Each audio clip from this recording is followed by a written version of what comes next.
എന്താ അള്ളാഹുവിന്റെ റസൂല് പേടിച്ചത്? അതാണ് ഇപ്പൊ ലോകം കണ്ടുകൊണ്ടിരിക്കുന്നത്. ഞാൻ നിങ്ങൾക്ക് മേൽ പേടിക്കുന്നു, ദുനിയാവ് നിങ്ങളെ മേൽ വിശാലമാക്കപ്പെടലിന് ഞാൻ പേടിക്കുന്നു. ദുനിയാവ് എല്ലാവരുടെ കയ്യിലും വന്നു.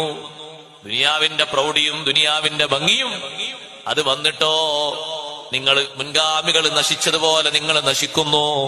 ദുനിയാവ് ഇഷ്ടം പോലെ കയ്യിൽ വരുമ്പോ ദീനിന്റെ നിയമങ്ങൾ പിറകോട്ട് തള്ളുകയാണ്. ആരെങ്കിലും അത് പറഞ്ഞാൽ അവൻ ഒറ്റപ്പെട്ടു പോകുന്നു. ആ നിയമത്തിന് പുല്ലുവിലയാ. മുസ്ലിം സഹോദരൻ ഇത് തള്ളിക്കളഞ്ഞു. അങ്ങനെ എന്തെങ്കിലും പറഞ്ഞാൽ പറയും, ഉസ്താദെ അതൊക്കെ പഴഞ്ചൻ സംസ്കാരമാണ്. ഇപ്പൊ ജീവിക്കാൻ അങ്ങനത്തെ നിയമങ്ങളുടെ ആവശ്യമൊന്നുമില്ല. ജീവിക്കാൻ നിങ്ങൾ നിസ്കരിച്ചോളൊന്നുമില്ല, നോമ്പോറ്റോളൊന്നുമില്ല, ഒന്നും ചെയ്തോളൊന്നുമില്ല.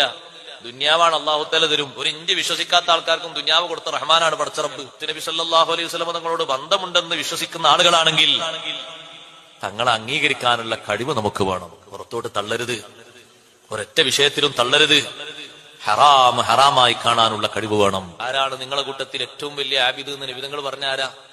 5 വക്ത് നിസ്കരിക്കുന്ന ആള് എന്നല്ല മുത്തുനബിതങ്ങൾ പറഞ്ഞത്. തങ്ങൾ പറഞ്ഞ വാക്കെന്താ? ഇത്തഖിൽ മഹാരിം, ഹറാമുകളെ നീ സൂക്ഷിക്കണം. തകുൻ അഅബദന്നാസ്,